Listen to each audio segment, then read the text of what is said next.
Distributions and Network Intelligence Alliance welcomes you all to this webinar with Mr. KK Mukhi today. Now, KK needs no introduction in the field of cybersecurity. Apart from being an industry thought leader and icon, he is also the founder and the CEO of Network Intelligence. Today, he speaks on cybersecurity for remote office environments. And also, this is the first time he is interacting with the Bangladesh audience. Thank you very much, KK, for taking the time and making the effort today to host this time relevant webinar. But above all, a very big thank you to all of you joining this session today. So, without further delay, I present to you all Mr. KK Mukhi. KK. Uh, Good afternoon, everybody. It is absolutely my pleasure to be hosting this or conducting this webinar with all of you. This is the first webinar we are doing, in fact, post this pandemic situation, and I'm very happy to be doing it with Dhaka Distributions and Prabir Das team, and I thank him and his team also for helping to put this together. A few housekeeping tips before I share my screen and we get going. In this Microsoft Teams webinar, you can put your messages on the chat, and I welcome all questions. I may address the questions at the end, or because my PowerPoint will be loaded, so I will not be able to see the chat all the time. But I will try my best to keep looking at the chat and seeing if there are questions that would be good to address while I'm presenting. And if you have any audio issues or video issues, I apologize in advance for it, though we've tested this. But also we will record, this will be recorded and we will edit put a edited video of it out. So in case you miss any parts of it, you will be able to cover them up during the, when you take a look at the video as well. So without much further delay, let us get started. The background that you see is not my home, by the way. I have come to the office today, though we are strictly work from home.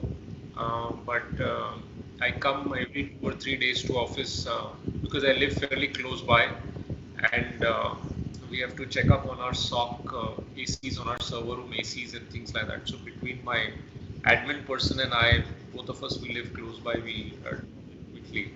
So I thought I would do that trip today and also conduct the webinar from here, so that you would not have my kids hovering in the background, because they get very interested whenever they see their father is on a video call. They want to be in the background.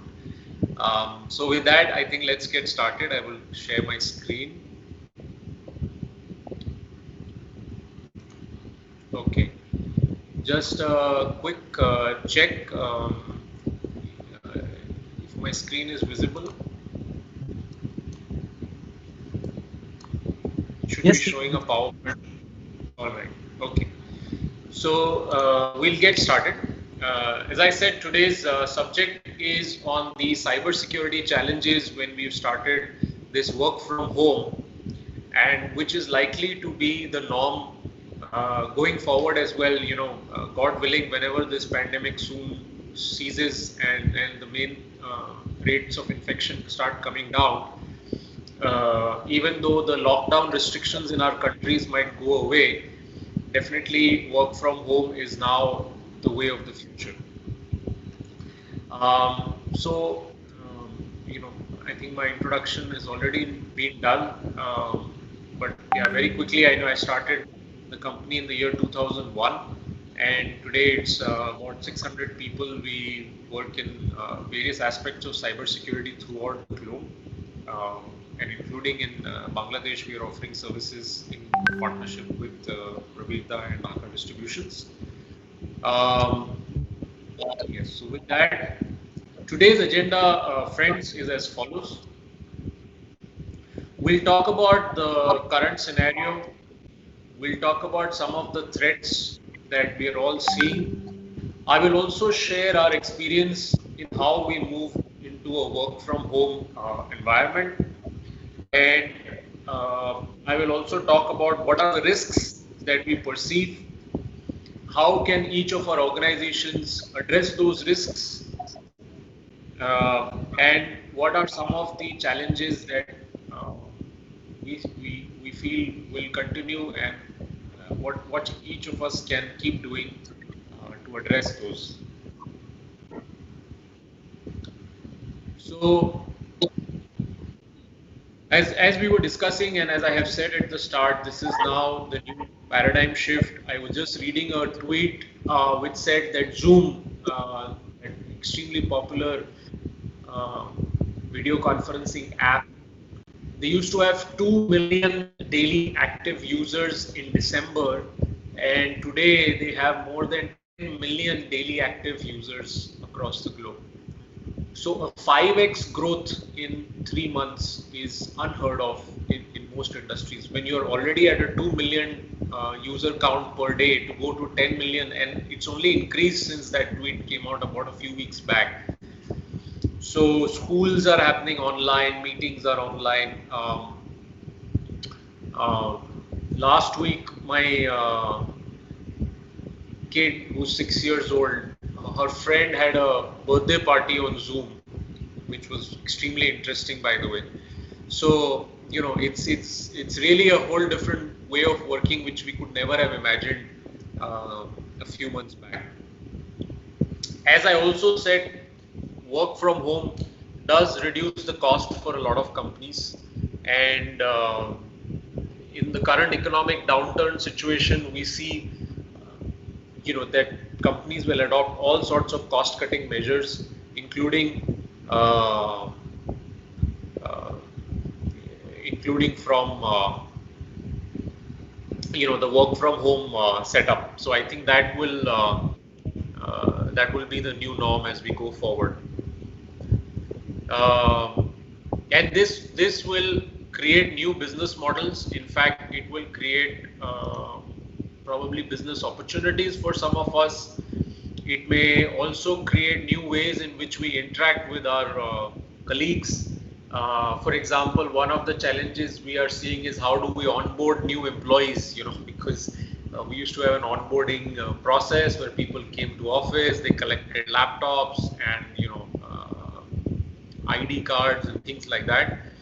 Similarly, an employee offboarding process, because employees are working from home, how do they return their laptops to us? So these are some of the interesting challenges that we are all facing from an operational perspective. But eventually, necessity is the mother of invention. So we will find solutions for all of these problems. But yeah, it's going to be a largely work from home setup. In fact, large IT companies are setting the trend. TCS has said that this model teaches them or has shown them that actually a large percentage of their workforce can work permanently from home. So they perceive 75% of the workforce working from home on a permanent basis. I was just imagining the impact this will have on the real estate sector.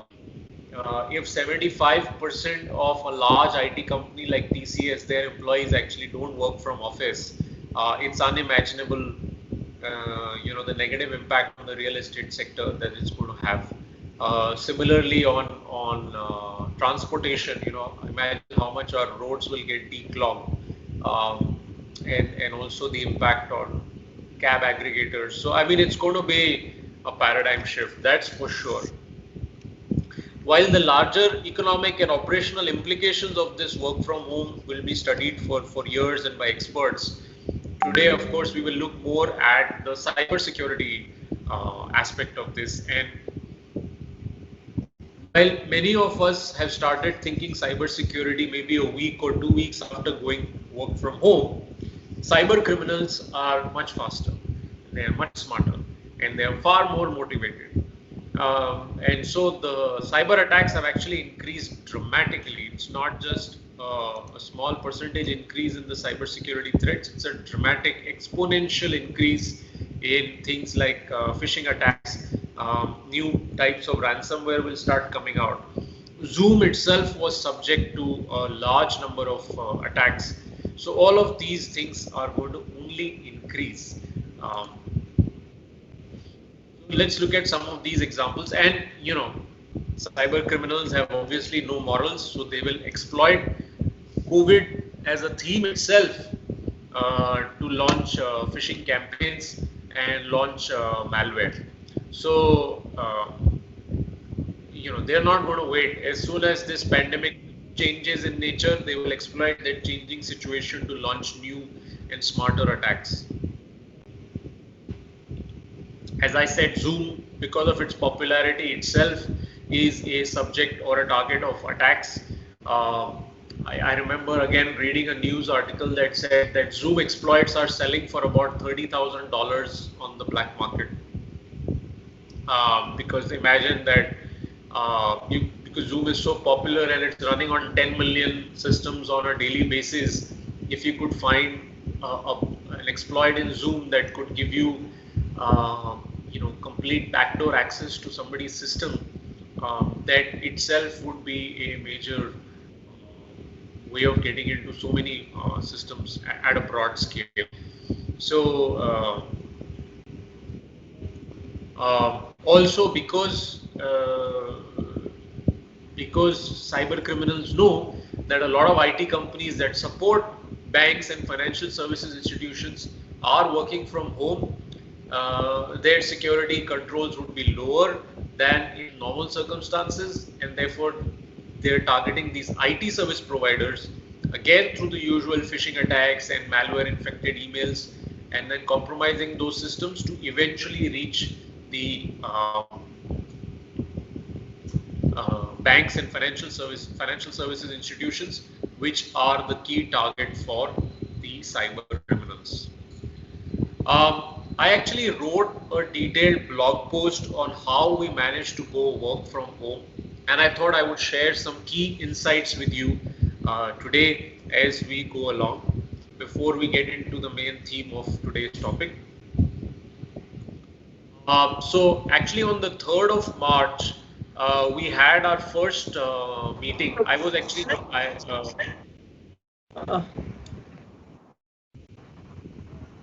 আমি আবার ফোনে কথা বলতেছি, দাঁড়ান, আমি তো phone দিছি, ওকে আবার বলতেছি। Okay. On the 3rd of March, I had the first meeting in office. I was remote at that time. I was I was traveling on that day. And we said, what's the plan to go work from home? To be honest, I thought we had that meeting a bit too soon, 3rd of March, because at that time we had about 9 infections in the whole country.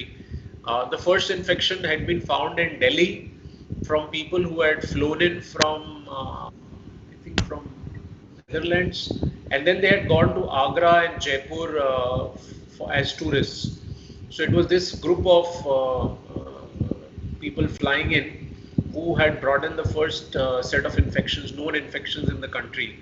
And I thought, hey, it's Jaipur and it's Agra and it's quite far away from where we operate. But I asked my team, okay, anyway, what you guys need to do is to actually build a project by project and employee by employee tracker, figure out which projects everybody is on, where everybody is working. Are they at home? Are they on a client location? Are they in office? Are they at a client location? Is it a temp? Are they overseas? Are they, in Saudi Arabia or Kuwait or Singapore or Thailand? So we built an extremely detailed tracker for each project and each employee. And then we sat down and we said, okay, now what are we going to do with regards to all of these different scenarios that we had? And for each of the scenarios, we worked out an action plan. So the first thing that we did was we said all our support teams should actually move offsite immediately. So I think on that week itself, so 3rd of March, if I remember correctly, was a Tuesday or a Wednesday. And so by the Friday of that week, we decided that we would have everybody working from home from the support teams, which is finance, HR, admin, and IT. Finance said that they can't work from home because they need tally, but they can push some of their people to work from home. I said, okay, let's start with that. HR said they need 1 or 2 people in the company to do employee onboarding, which happens every Monday. So I said, okay, the rest should move from home to work from home. IT was anyway working in different locations, supporting our different offices. So they said we can try working from home. Admin said we can work from home because there's nothing specific in the office to do. So we can do that. And and then as soon as we triggered this, we within a day, I think the next day we started getting feedback from various other teams that, hey, why have you enabled work from home only for these specific teams? Why not for us? And I said, yes, you have a valid point, you know. So I think the very next day we said, the next day was Tuesday, which was Holi, which is a holiday anyway in India. And we said, you know what, from Wednesday, whoever can work from home, just go work from home. I mean, no questions asked. Just talk to your project team and leader manager, and if they say you can work from home, go work from home. So I think on that Wednesday, I remember coming to office and recording a video which I posted on social media, and there were like maybe in our Mumbai office, we typically have 150 people in the office, and on that Wednesday, we had maybe 20-30 people in the office. So so we realized that actually this was fairly doable. The biggest challenge we had was with a few of our teams. We had challenges with our development team because a few of our development systems are in the office. Of course, we had challenges with the SOC, which because we had different VPN connections going into customer locations, and we needed customer approval to allow people to work from home. And then the other challenge we had was from finance, as I said, because of Tally. So this was for all of the people who are not on the client side. And then of course we started on an emergency basis to book people's flights and bring them back home. So we run a fairly large operation in the UAE. We have anywhere between 40 to 50 people in different parts of the Middle East. And so we made a detailed list of each of them. We emailed all the customers and we said we are bringing our people back home. And I remember again at that time many clients said, no, why are you doing this? It's not so bad a situation. Our countries have not gone into lockdown. And we told them, you know, if it goes into lockdown, we will not have the time to book flights. I mean, airports will close immediately. So we have to get people back home now. And within the next 3 or 4 days, over till that weekend, we were able to get almost all of our overseas people back home. And we immediately told them that you go into self-imposed quarantine. We had our HR monitor every single employee that came home. They should do a daily call to them, ask them how are they doing, are they exhibiting any symptoms, etc. And then after the 14-day period, they reported back that none of our employees had shown any symptoms, thanks to God, and everybody was feeling fine for all of the people that had come in from overseas.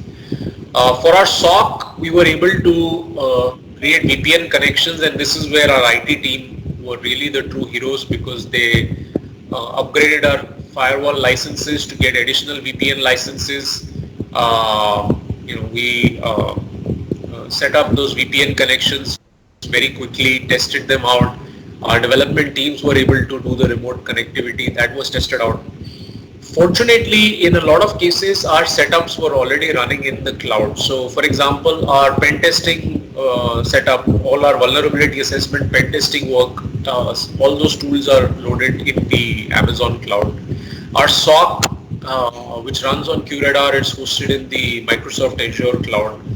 All of our apps, be it email on Office 365 or project management tools, everything is cloud-based SaaS software. So the primary dependency was on some of the systems that run internally here in this office in the server room, and on client VPN connections which had to be set up. This actually left us with one massive hurdle to cross, which was we had about 250 employees still on various client locations, and clients were very reluctant to allow people to work from home, except some of the clients. For example, we have a client called Paytm, which is one of the biggest payment gateway companies in India. They had some employees get infected, so they were the first company in India to move work from home. This was also in early March, and obviously all contractors moved to work from home. So other than those rare cases, most of our clients were big banks. And when we spoke to the bank CISOs or CIOs, they said, KK, there is no way we can operate from home. stock exchanges, we cannot operate from home. We'll shut down, but we won't be able to operate from home. And this is natural, I mean, the CISOs, their main responsibility is to ensure cyber security too. If they were to rush and push for work from home, whereas their CIOs and other senior management is not so keen for it, this would only create bigger issues for them. So we understood their reluctance and we said, hey, let's do this. Let's enable partial work from home for some of the team members, like the guys who do vulnerability assessment, penetration testing. We said, let them work from home. And for the SOC team members, let's test it out at least.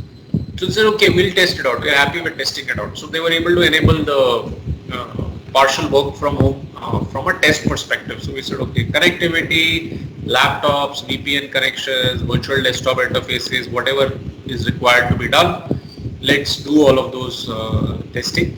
And then suddenly, as I said, the state government over the weekend announced a lockdown, and thankfully we'd done all that testing and we were able to then get people to start working from home. So I think for us, that initial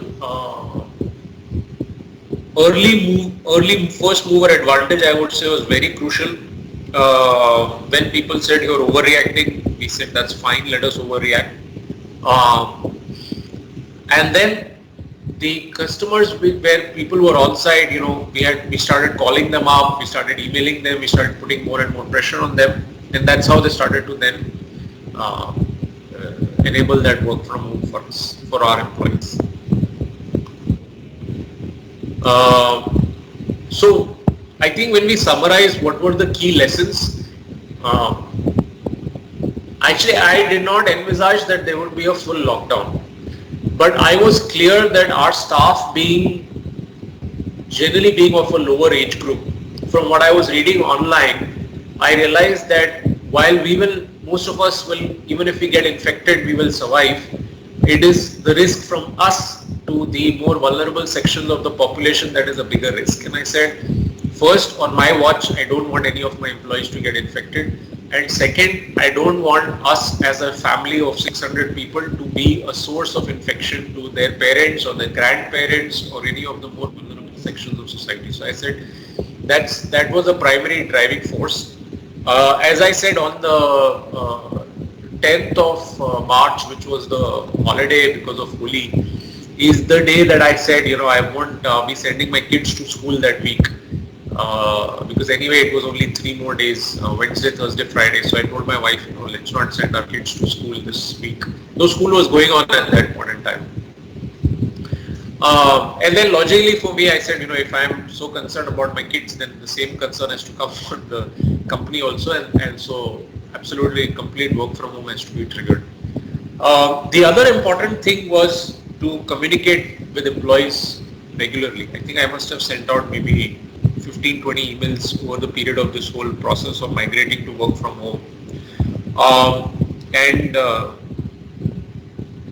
Delegation is important, but sometimes you have to drive things even at a micromanagement level when it's something so critical. So monitoring that massive Excel sheet of all our projects and all our employees was almost a daily task. We had daily calls with the strategic team, and communication was sent out. As a result of that, those calls, communication was sent out by me every day or every 2 days, once in every 2 days. So I think people came on board with the idea very quickly.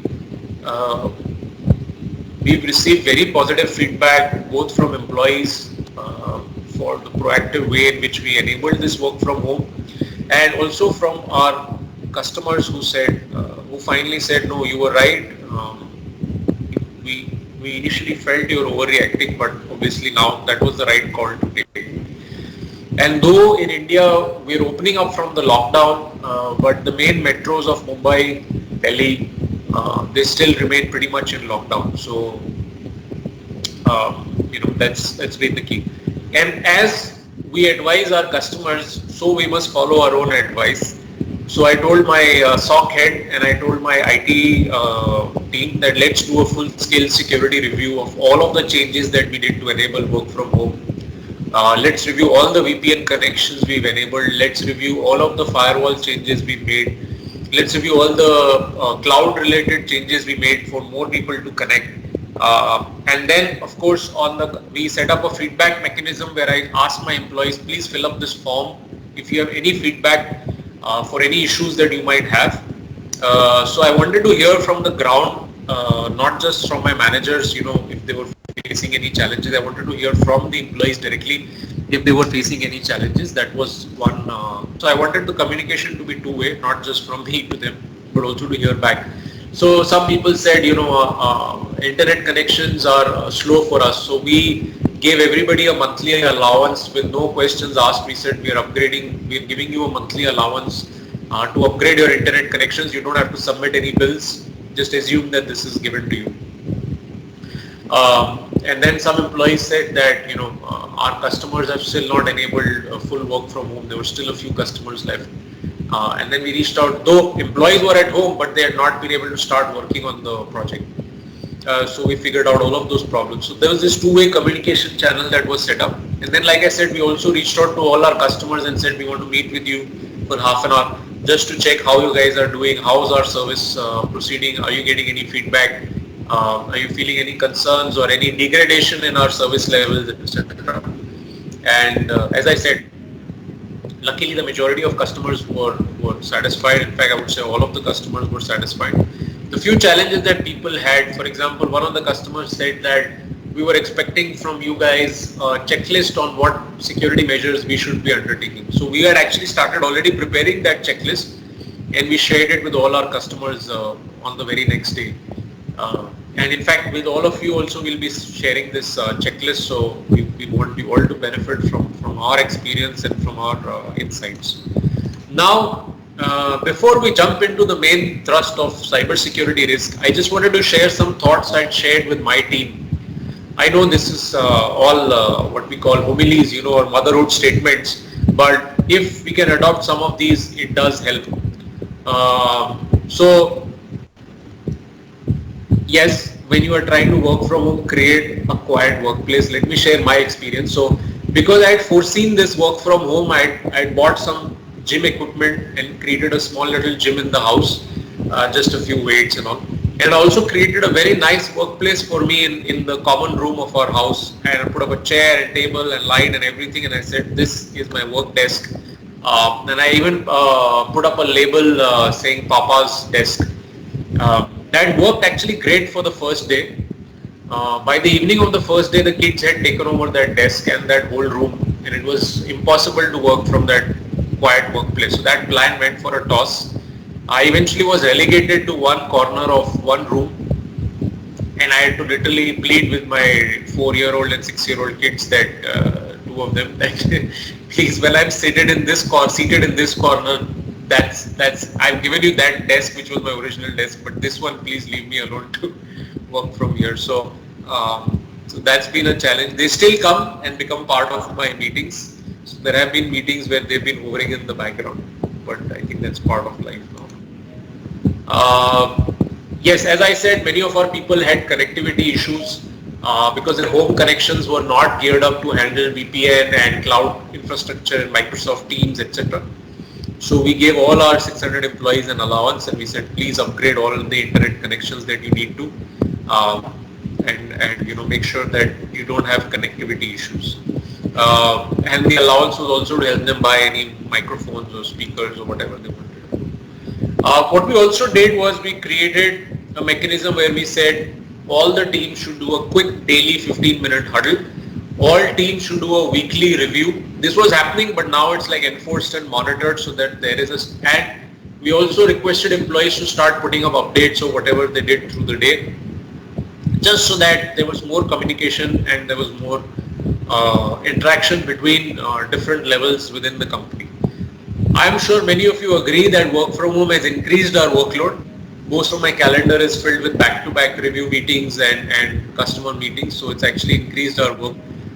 Many things that we could have solved with a 5-minute quick meeting around the coffee room or you know the water cooler now requires a meeting to be set up and you know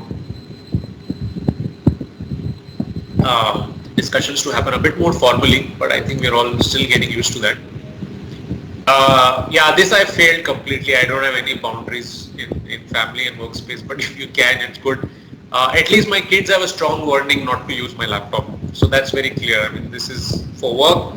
I went to the extent of saying, you know, all the good stuff you have around the house, this comes because I work and I work through this laptop. So if you want all of this, you know, nice toys and all of the good things you have in life to continue, then do not touch this laptop. So I had to take an extreme moral lecture stance to keep them away from the laptop.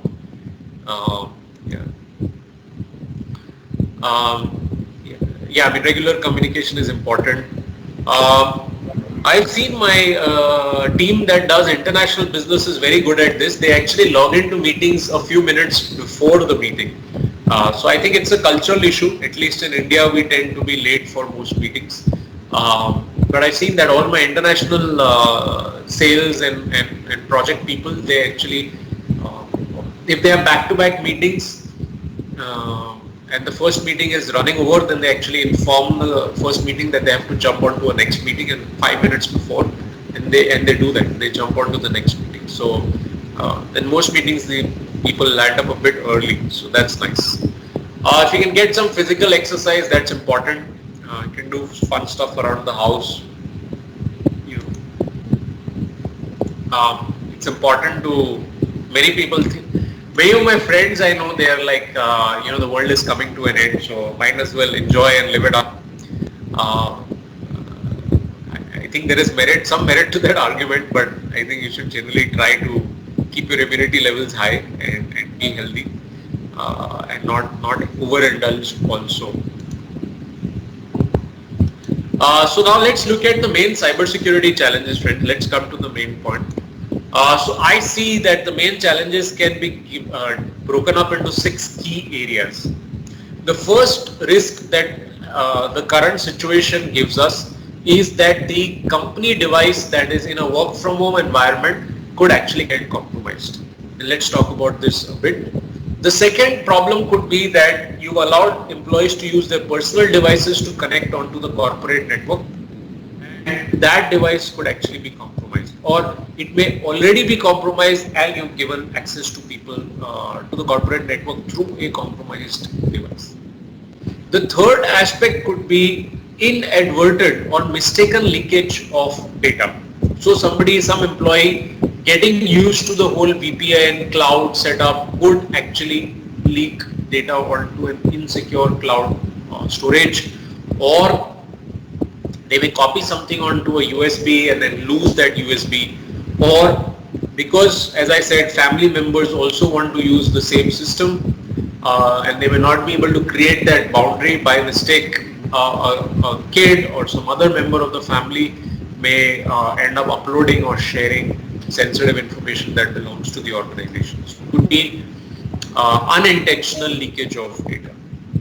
The other loss of data that is also likely to happen is through ransomware. So employee systems could get compromised because, as I said, more people could be using the same system, or the employee may not draw the boundary between office work and personal usage of the system and click on a link or visit a website or download a movie or something of that sort, and it may result in malware, specifically ransomware, infecting the system.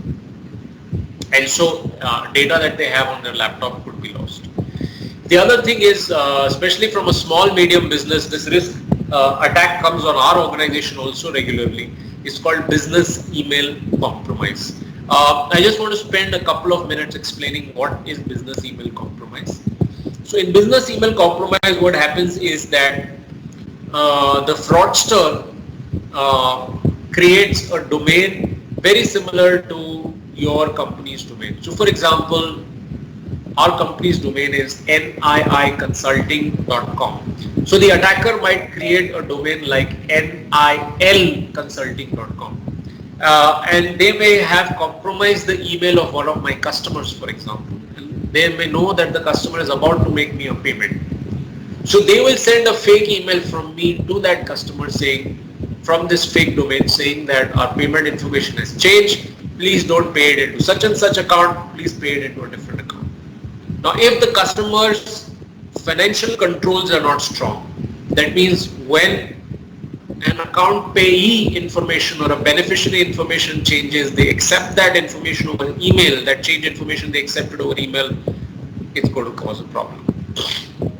So while employee awareness and customer awareness is important, what's also important is to ensure that your email system is secure. And I'll talk about this shortly. And the final point, the one that we actually spend a lot of time thinking about and we are very concerned about it, is rogue employees. So this actually is something that most senior management probably worries about a bit too much in my view. Yes, employees can go rogue, but there is a limit to how much security control you can deploy and protect from a truly rogue employee, somebody who really wants to steal your information. So I will talk about a few non-technical controls when it comes to rogue employees, and I want to address this a bit lower in the priority order, because I think we must operate from a basic level of trust when it comes to our employees rather than a initial level of suspicion. Like first we suspect our employees and then only trust them. I think it should be the other way around. I think we should trust them and trust but verify, as is a common statement, trust but verify. Now let me talk about the first risk, which is the company's devices get compromised. Now a company's device, typically when it comes to large organizations, will have anti-malware, some sort of antivirus, or even may have an EDR, an endpoint detection and response technology. It will be covered under the patch management solution of the organization. It will have restrictions in terms of local admin access or restriction of not allowing employees to install software. Very often even the USB may already be blocked. So all of these security controls are important, and the risk now is that some of these controls might fail when the employee is working from home. For example, patches may fail to get deployed because of some firewall rule on the employee's home network, could be, or because of low bandwidth connectivity, the patch may get delayed or patch may not get installed. So it is even more important that the standard security controls of an organization, the anti-malware, the password, the patch management, restrictions on software installation, all of the standard hygiene, what we consider today hygiene security measures, should be even more strongly monitored, that there is no lapse in the standard security controls, what we've come to take for granted inside the corporate network. When the employees move home or working from remote, we should be even more concerned and have even stronger monitoring on these basic hygiene measures. Because if a single Microsoft security patch gets missed out, no amount of security awareness training, no amount of phishing simulation, all of this will fail if that device is missing a security patch. So, so my advice or my input over here is that when you list out all of the standard endpoint security controls that exist in the organization, whatever they may be, whatever the budget has allowed you to invest in, those need to be monitored even more closely. That weekly we produce typically a report saying that the number of missing patches versus the number of applied patches. We should trend this line and see that this trend is not become worse, that the number of systems missing a critical security patch have not gone up, or the number of systems with outdated antivirus have not gone up. This trend should be monitored very, very closely. And if those systems are regularly failing to meet the minimum security standards, then the VPN connection of those systems should actually be revoked, because those systems represent a major threat to our organization. Besides that, of course, all of the remote access into a corporate network, even if you're a small or a medium company, medium-sized company, must be given through VPN. There must be no direct holes punched into your firewall. That is extremely risky. I have seen companies come to us and say, we'll change the port number, we'll give this access to port 22 for SSH, but we will change the port number to 2022. Whatever is the port number, attackers are smarter than that. They will figure out where SSH is running on your firewall. So please don't punch any such holes on your in your perimeter security. All remote access should be via a VPN. Let me share some examples with you. When our employees actually access a client's network, they do it in one of the following two ways.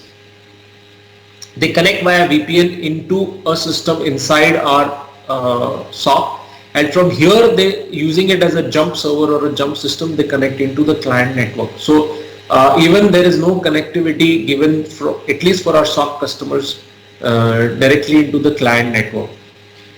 Where the employees do vulnerability assessment, penetration testing work, it is the same. They connect via VPN into the client network, where they land on a jump system, from which they then access the testing tools, and from there they do the further testing on the client applications. So and like I said, when we had implemented all of these measures, we went back and did a end-to-end security review of all of the firewall changes, all of the VPN access that we had given, and made sure that it had not resulted in a security issue within our networks. So one is stronger monitoring and stronger oversight on existing security controls. Second is VPN using multi-factor authentication. Third, I would say is that if you're giving email, of course you're giving email access, all emails should strictly move to MFA, multi-factor authentication. I don't think it is now time to think about whether this is feasible or not. For sure, all email access should be now via multi-factor authentication. And if you use Google Suite or you use Office 365, then this is already the norm. I'll talk a bit more about other aspects now, but let me move to the second piece, which is employee's personal device. Now you have to assume the worst case over here. We simply cannot trust an employee's personal device. I'm not saying we can't trust the employee. I'm saying we can't trust the employee's personal device. We have to assume that it is compromised or it will soon get compromised, because we have very little control over whether the employee applies security patches to their system or not, what's the various software they install. They will surely have local admin rights on their own laptops. So if you're going to give corporate network access over an employee's personal device, then we strongly recommend that you do it through a VDI, a virtual desktop interfacing solution. The VDI will basically create, similar to a BYOD solution, it will create a sandbox between the virtual desktop of your office and the desktop of the employee. So besides the other security measures that we'll talk about, this is extremely important. The third is what we call inadvertent or mistaken leakage of data. The best technique for this, the best control for this is non-stop awareness. And as I will talk about this in my slides a bit further ahead also, this information has to be shared through multiple ways. Let me share some insights with my own experience. As I said, we have, let's say, about 600 employees. I do a monthly town hall with my employees using the same platform, Microsoft Teams, and we get about 300 or so employees logging into the town hall. I overestimate my own popularity when I think that why don't all 600 people join the town hall. But yeah, even that town hall gets about 50% of the people. Subsequent to that town hall, I actually write an email summarizing the key points that we discussed and send it out to all employees. I still get questions on the same points that I've sent out in an email. So you can see that some people have missed out not only attending the town hall, but they've also missed out checking what's in the email. And then HR sends out further updates if it involves, any change to the leave policy or anything of that sort. So you have to get to employees, get to your teams through multiple channels. We have a chat software called Yammer. We use that. We run contests to increase awareness, just quizzes or fun games or things like that. So I mean, you have to get to them through multiple methods. So I think there is a question which merits answering. So the question is from Ehsanul Haq. Please describe email multi-factor authentication in detail. So as I was explaining to you, Mr. Haq, that there is this attack called business email compromise, where the attacker ends up breaking into the email network or email box of one of your employees in the finance team or somebody else on the client side, or somebody is about to pay you. So either of those email accounts could get compromised. And this becomes very possible because email is only dependent on username and password. So most email service providers today afford multi-factor authentication. That means they will send an OTP, a one-time password, on your phone, or they will also share. You can also use a multi-factor app of that service provider. So for example, Google has Google Authenticator, or Microsoft has Microsoft Authenticator. So for example, over here, I very quickly show you that this is my Microsoft Authenticator. So it shows me a one-time password. I mean, even if you have this one-time password, you don't know my actual password, so you can't log in. But this one-time code, so you need both. Plus this code just changed between the time that I flashed my phone and on the table, this code has just changed. So this code keeps changing. And so even if I give you my username and my password right now, you will not be able to log in, access to my phone and to this app, which has the one-time password changing every minute or two on it. So this truly makes my email much more secure. So inadvertent leakage of data, as I said, a lot of awareness. If you can really get, I perceive one of the risks is also that our family members use our own devices, our company devices or personal devices, and being loving members and parents, we indulge our family, or sometimes we have to give them access to check their own emails or watch movies or whatever it is, and these can end up compromising data. So if you can improve or enhance your DLP controls, that's also going to be extremely important. For example, one of the things that we're doing as a company, we have deployed DLP for some of our endpoints. Now we're looking to expand the DLP implementation for a larger set of employees. We had EDR deployed for all our SOC systems. Now we are deploying our EDR across more of our endpoints. So the same security measures that we had deployed maybe for the most critical systems, we are now enhancing those security investments across all of our endpoint systems. So that will help prevent inadvertent leakage of data. The other thing, which is loss of data via ransomware. Now ransomware can hit even a fully patched system, because sometimes they use 0 days, or sometimes they just use the lack of security awareness to result in which results in a system being compromised. So if that is the case, then basically you're still going to have the best bet, the best control against ransomware is proper backups. So if you can enable a proper backup mechanism for all your employee systems. Again, from personal example, one of the things we have done is our biggest risk or biggest concern in terms of data which is not centralized today is the reports that people generate. Now these reports are not centralized typically, they remain on the employee systems and emails. So we've created a new process where at the end of every project, all the deliverables will be centrally stored and archived, both in editable format and non-editable format, so that in the future, if a customer comes to us and says, I need access to that report, we'll be able to retrieve that fairly quickly. We still do that, but this will create a more secure and easy mechanism for us to get access to that data.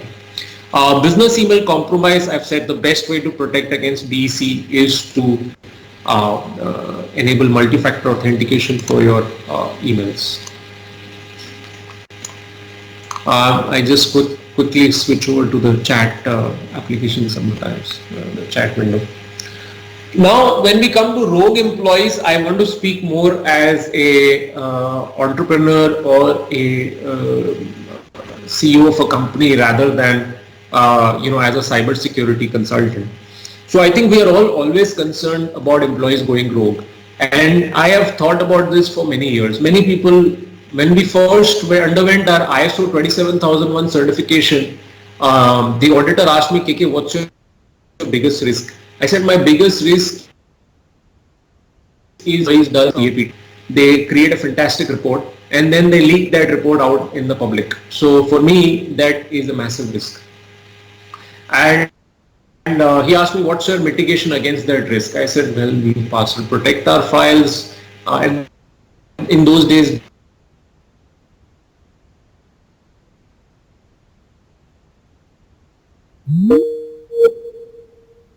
DLP was not in. So I said, that got me thinking a bit more deeply about how do we address this issue. And I think there is no foolproof mechanism, but you have to step outside security controls and technical controls and even process controls and address. So I started thinking, what will be the psychology of a person who wants to do this? I mean, that person really has got nothing to lose. He's reached a stage or she's reached a stage where they feel that they're so annoyed with the company, they're so annoyed with the management that they want to get even. They won't gain anything by it. They'll not gain anything by leaking this, but they will try to bring massive harm or damage to the company. That means that they're so troubled with the way that we are dealing with them. So our first and foremost goal should be that we can't reach a stage where our employees feel so badly treated that they try to get even. I mean, that they're trying to gain some revenge from this. So that's one. The second thing is that they would also do this when there is a lack of trust. Like some employees have done this, where they've tried to send an email or a file over to their personal systems because they thought, hey, I've created a fantastic risk assessment template for this bank, and this document actually belongs to me.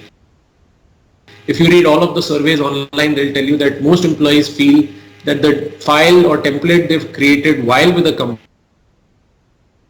IP and not the company's IP.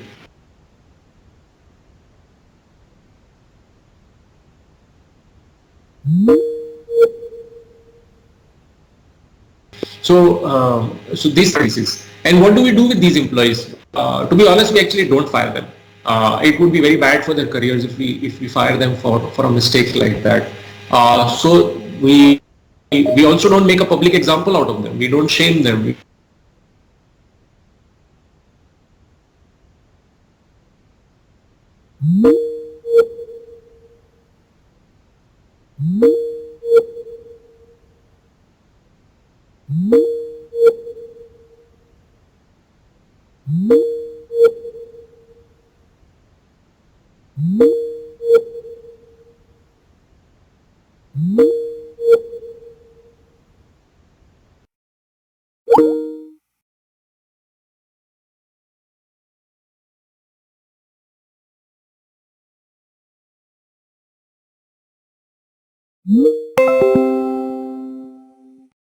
Silent view of things, we will be more harsh, we may even pursue legal penalties. So all of this is put on the record. It does go on the employee's HR file, and we say, if we don't see a change in your performance or behavior, then this also impacts your background checks. I mean, then it's a massive impact for the employee.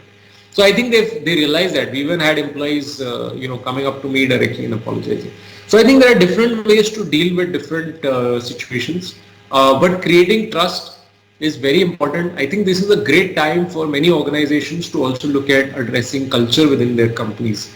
How do we actually look at our employees? Do we look at our employees as, still in the old days as we looked at them as workers, or do we look at them more as collaborators in this challenging situation?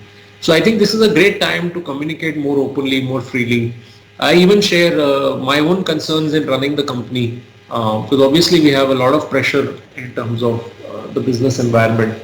So we share all of that. Many employees are also concerned, will they lose their jobs?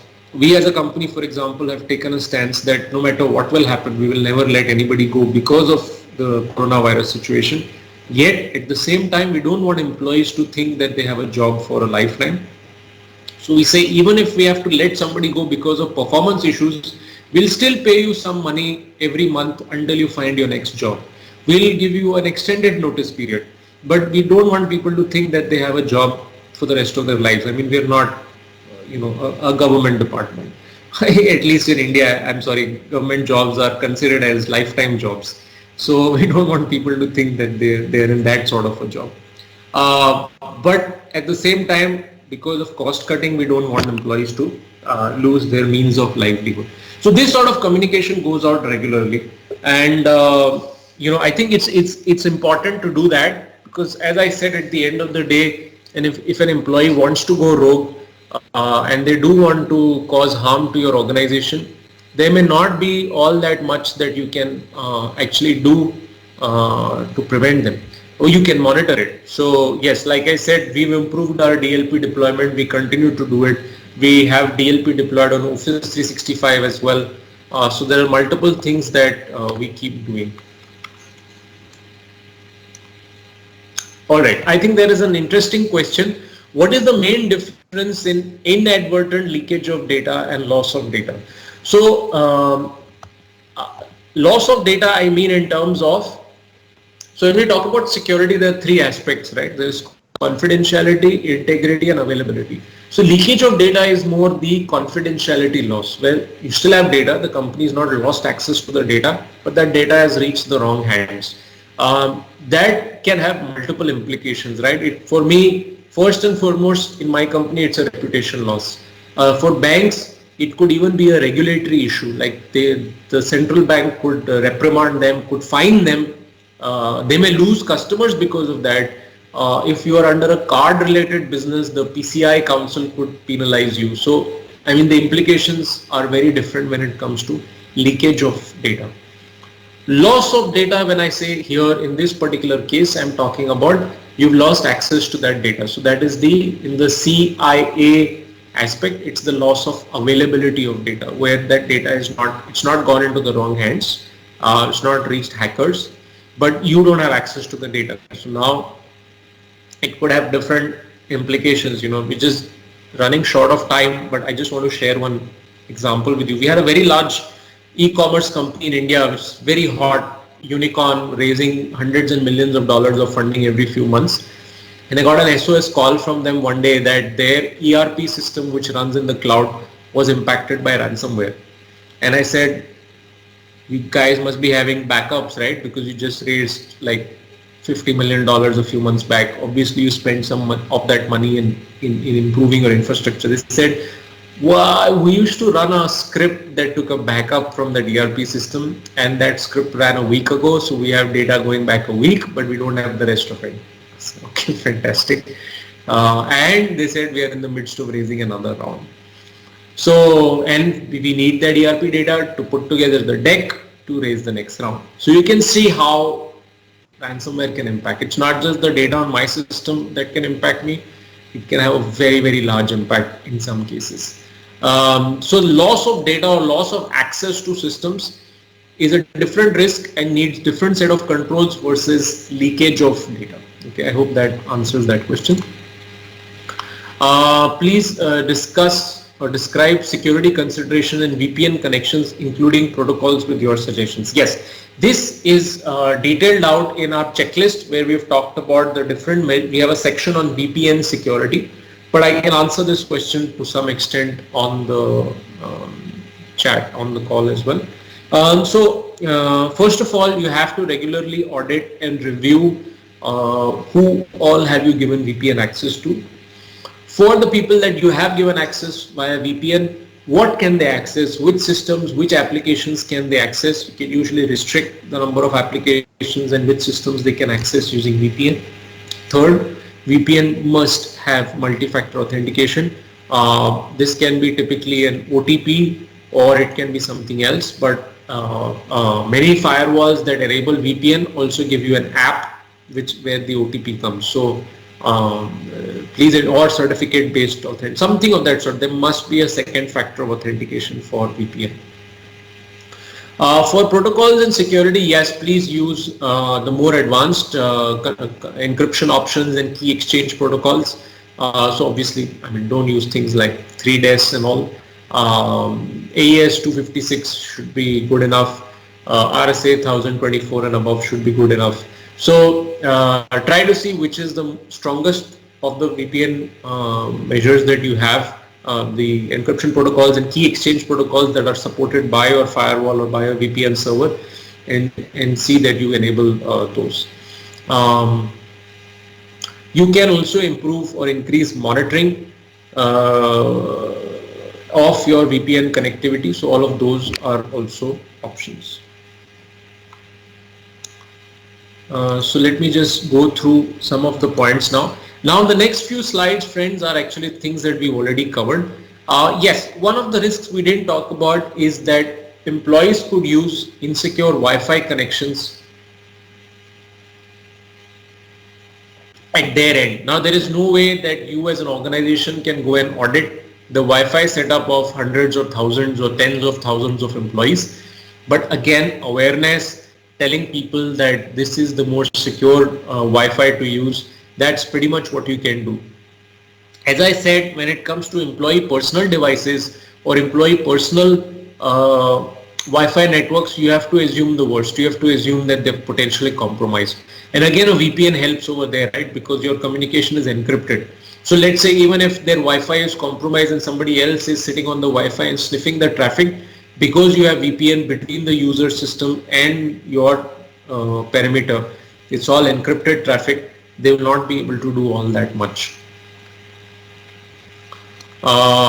Personal devices that are poorly protected, we discussed that. Scams and malicious emails targeting employees, this is going to rise so massively. We monitor phishing emails for global 500 companies. You know, they have a small plugin in their Outlook which says report a phish. We've seen such a dramatic rise, especially in coronavirus themed phishing attacks. It's just crazy. Hackers will try to go after your VPN. So as I said, monitor your VPNs, monitor the alerts coming from your VPNs, VPN servers, monitor the firewall alerts. If somebody is launching a targeted attack on your VPN infrastructure, that can also happen. Training or lack of understanding from employees is going to be a constant problem. So more emphasis on awareness is extremely, extremely important. At an organization level, yes, security is something we started to think now after the dust has settled and work from home has become a norm. So it's extremely important that we start addressing this more seriously now. Actually, each remote employee connection is a potential entry into your network, and that's how it has to be seen. So it has to be secured and monitored. Earlier we had maybe 30, 40 VPN connections into our network from a site-to-site perspective, and maybe we had a few hundred employees working remotely. Now everybody is remote, so all of this is remote access into our network. Personal devices, if you've given them access, then either you look at a BYOD solution or you look at a VDI solution, but giving employees access into your network even via VPN using their personal devices is going to be a challenge, because like I said, you have to assume the worst. You have to assume that that device is compromised. So a VDI system would actually create that interface where even if it's running on a compromised system, it would not result in any compromise to your corporate environment, and it would also prevent any corporate data from being copied into the user's personal system. So it would actually it would sandbox that environment very well. We undertake security reviews of these setups, so we actually test out whether this is possible or not, and then if we find any risks, we inform the customer so they change the configuration settings of their VDI and VPN setups. I have discussed this, that hackers are increasingly attacking all of this, and also, friends, as the economic situation gets worse, unfortunately, it means more people will turn to crime. I mean, this has happened for hundreds of years of the world history, and even more so now as economic situations become worse in many countries, people will turn to cyber crime and other fraudulent ways of making money. So not only phishing emails and ransomware attacks, but we also foresee increase in attacks on SWIFT and payment card infrastructures, because again, more things are going remote, more people are going online, transactions are also going online, less physical transactions will happen. And because of that, all the online payment infrastructure, online foreign exchange infrastructure will become a big target of attack. So this is, friends, a summary of what we've discussed. Basic hygiene measures: please improve or increase or enhance your monitoring and oversight on all of the all the hygiene measures. Also maintain a complete inventory of any employees that are using personal devices. Please, you'll be able to monitor or react more quickly if you know that these are employees that are using personal devices. These are employees coming in via a personal VPN, using VPN, they're coming in using a personal device. Multi-factor authentication on VPN plus email is very important. All connections must be via VPN. Don't punch any direct holes in your firewall. Endpoint security measures: enforce and closely monitor, even more than what you would do when people were in office. And consider disabling USB if you have already not done so. Anyway, as things move more and more to the cloud, the need for a USB actually goes away. If employees are using personal devices, please use either a VDI, a virtual desktop interface solution, or a BYOD solution.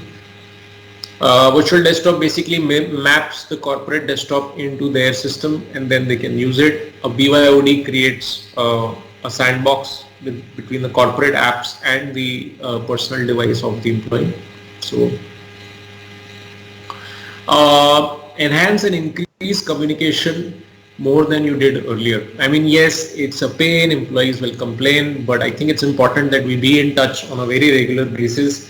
Skip level meetings, coffee level meetings, team huddles, daily reviews, weekly reviews. These are extremely important. You can slot them at regular times of the week so that people can do their work and then they're ready for those meetings. This will help improve and enhance the culture of your company actually, because when people can't meet each other, it increases distrust. We have to address that by meeting and talking to people regularly. As I said, adopt multiple ways of reaching out to employees and also look at how you can create proper backup mechanisms so that in case that a system is attacked by ransomware, there's still ways and means of ensuring your data is not lost. This part also I have addressed already, that we should all take this as a great opportunity. You know, we say that behind every threat lies an opportunity. This situation is something nobody in the world has ever imagined or ever foreseen. We also don't know how this situation will play out. There are many unknowns with regards to this virus, but we can take this as an opportunity to improve our corporate culture. We can, talk more frequently with our employees, hear more frequently from them, address their concerns proactively as much as we can. And I think that itself will address a lot of security risks. When people perceive corporate data as their own, as important to protect as they would have protected any personal data, if they do not have any negative emotions or vindictive thoughts towards the company, they will not actually leak out data unnecessarily. When they truly realize that we are all in this together, I think a lot of cybersecurity risks from the people perspective get addressed automatically. So just a few quick things that you can do. We as a company have put together a comprehensive package for companies wanting to review their cybersecurity setup. For example, look at email security, cloud security, do a network architecture review, review sensitive data flows, where is it flowing, how is it then protected, run phishing simulation awareness campaigns, do a review of your entire VPN, VDI setup, security of employees' personal devices can be looked at, automated scanning of infrastructure can be done. And then, as I said, improving the monitoring of all of your existing security solutions is very, very important. So with that, I bring to a close today's session. I will now look at the questions that I've missed out during the, please feel free to start shooting more questions.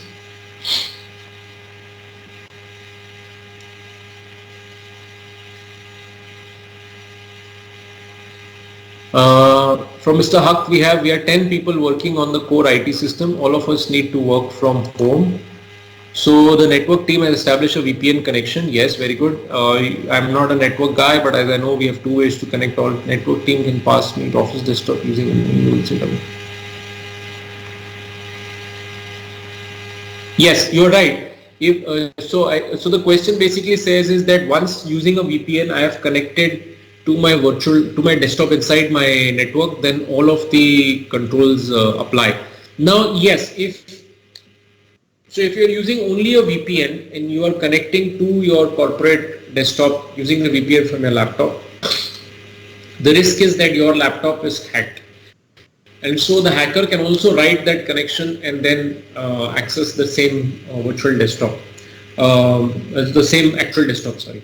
With a virtual desktop setup, it creates a sandbox between the desktop and your laptop. So even if your laptop is compromised, neither can you copy any data from the desktop into your personal system, and neither can any malicious traffic flow from your personal device into the VPN. But what you're suggesting is also fine at this point in time. A VPN connection to your desktop, and then all the corporate rules and policies apply on that corporate desktop, will then protect you from a lot of the security risks. That's right. Praveeda has just written a nice message that in case we run out of time, I think we have run out of time. We may not be able to answer all of the questions. Please email service@dhakadistributions.com and we will definitely send responses out. As I said, we will also be sending out a checklist to improve your security and to help you review your security.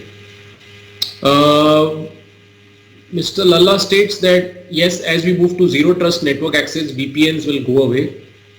Yes, I mean, we've been talking about perimeter security going away for a long time, and cloud access obviating or reducing the need for VPN access. I would have agreed with you, but at this stage we've seen, at least in our own experience, we've seen, for example, when you talk about a bank will have to give access to Swift and other applications only via VPN. Those things have not moved to the cloud and may not move to the cloud for the foreseeable future. In the case of a zero trust network, absolutely, the user device, the user ID, the username would be authenticated, and based on that they would get access to the applications.